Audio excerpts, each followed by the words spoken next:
অষ্টবসু, এই নামটা তো আমরা সনাতন যারা আছি সবাই শুনেছি, কিন্তু আপনারা কি জানেন এই অষ্টবসু কারা? যারা যারা জানেন না, এই ভিডিওতে জেনে নেবেন। আজকের আমার এই ভিডিওর আলোচনা এই অষ্টবসুগণ কারা এই নিয়ে। পৌরাণিক কাহিনী অনুসারে অষ্টবসু হলেন প্রকৃতির বিভিন্ন উপাদানের প্রতিনিধিত্বকারী 8জন দেবতা।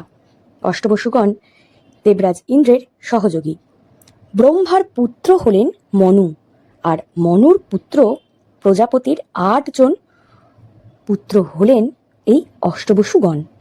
এই 8 পুত্র অপ, ধর, ধ্রুব, সোম, অনিল, অনল, প্রত্যুষ ও প্রভাস।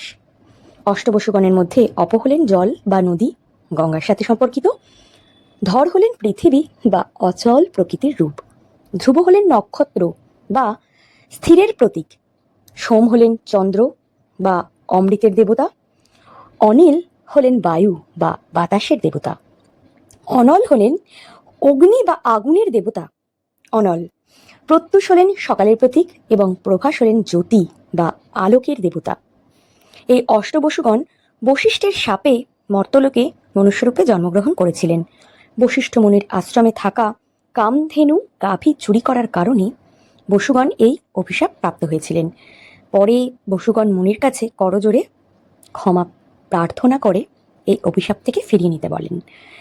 তখন বশিষ্ঠ জানান তাদের মধ্যে 7 জন পৃথিবীতে জন্ম নিয়ে 1 বছরের মধ্যেই শাপমুক্ত হবেন, কিন্তু যে বসু গাভী চুরি করেছে তাকে দীর্ঘকাল পৃথিবীতে বাস করতে হবে।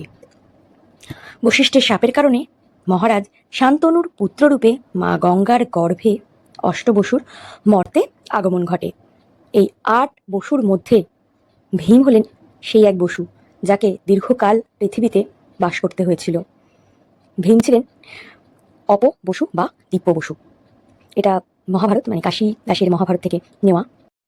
ভিডিওটা ভালো লাগলে লাইক করবেন, শেয়ার করবেন, সকলকে দেখার সুযোগ করে দেবেন। আর এরকম ইন্টারেস্টিং ভিডিও পেতে আমার চ্যানেলটাকে সাবস্ক্রাইব করতে ভুলবেন না। ভালো থাকবেন সকলে। নেক্সট ভিডিও নিয়ে খুব শীঘ্রই হাজির হচ্ছি। টাটা।